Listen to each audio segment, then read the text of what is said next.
You make a parallel between the Sadr family and the al-Hakim family and their attitudes and what they did during Saddam.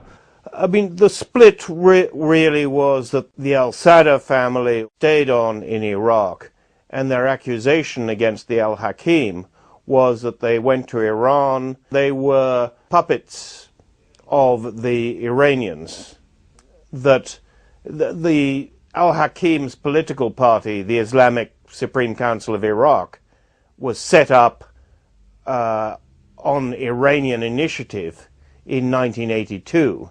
This was during the Iran-Iraq War, because the Iranians thought if they defeated Saddam on the battlefield, they'd need an Iraqi government to install. So the al-Hakim were very dependent on the Iranians, and probably still are. Nobody quite knows what their relationship is. Okay, this leads us to the relationship between the Sadrists and Iran. The spin is that al-Sadr is basically a surrogate of Iranian interests. How do you deconstruct this? The Sadrist family was anti-Iranian, were Iraqi nationalists. And the most important political fact about Maqtada is that he's been anti-occupation from the beginning. The Sadrists don't personally have very good relations with the Iranians, and vice versa. The idea that they're pawns of the Iranians, I think, is not only incorrect, but I think is a really poisonous idea. How do you explain, Patrick, that American political elites and the media as well, they always underestimated Muqtada al-Sadr's importance? I think they underestimated the strength of Iraqi nationalism, the extent to which the occupation was unpopular from the beginning. I think they were also misled by other Iraqi exiles. It's been something they did from the beginning. Paul Bremer, the US envoy, viceroy really of Iraq, had two theories about Muqtada. One was to say he was a potential Hitler of great power, and the other thing was to believe that he could be arrested by just sending around a few Iraqi policemen. But of course, as we all know, it didn't happen that way. You know, immediately they tried to arrest him or arrest his aides, the whole of southern Iraq exploded. Pentagon generals in 2004, they actually wanted to kill Muqtada. Yes, they said either be a prisoner or be killed. And later on in that year, when Muqtada was trying to negotiate with the Iraqi government, the chief government negotiator, the National Security Advisor, al-Ghurbi, told me that he was quite convinced that the Americans had tried to kill Muqtada. Do you see the possibility of Muqtada making or breaking the US presidential elections, depending on his next? He could do it. After all, McCain relaunched his political career when he went to Baghdad and endorsed the so-called surge. He went to a market, Sharjah market, in the center of Baghdad, and said that the American people were not learning the truth about Iraq, that things were getting better. He was back 3 or 4 weeks ago in Baghdad when I was there. He didn't go back to the same market because now it's under the control of the Mahdi army. As we get closer to the election, it'll depend on Muqtada, it'll depend on the Iraqi government. The latest round of fighting in Basra and Baghdad was the result of an attack by the Iraqi government under the Prime Minister, Nouri al-Maliki, suddenly sending 15,000 troops to Basra and trying to eliminate the Mahdi army. They said it was all militias, but actually they only focused on the Mahdi army.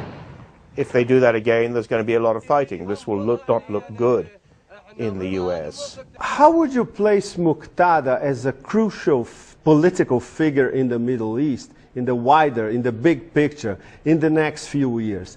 And suppose we have a Democratic president in the US. He'll be forced sort of to sit down and talk directly to Muqtada. Yes, I think so. I mean, when the Americans decided to overthrow Saddam Hussein, two things were inevitable. One, that the Shia in Iraq would take power, because they're 60% of the population. Saddam ran a Sunni regime. And secondly, religious parties were going to win that election.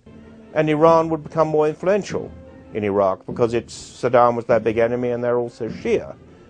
But there are limits to what the Iranians can do in Iraq. So ultimately, I think this war is going to end when the Americans talk to those who have real power, which is Muktada and the Iranians. I'm sure they will at some stage, but we might have an awful lot of people killed between now and then.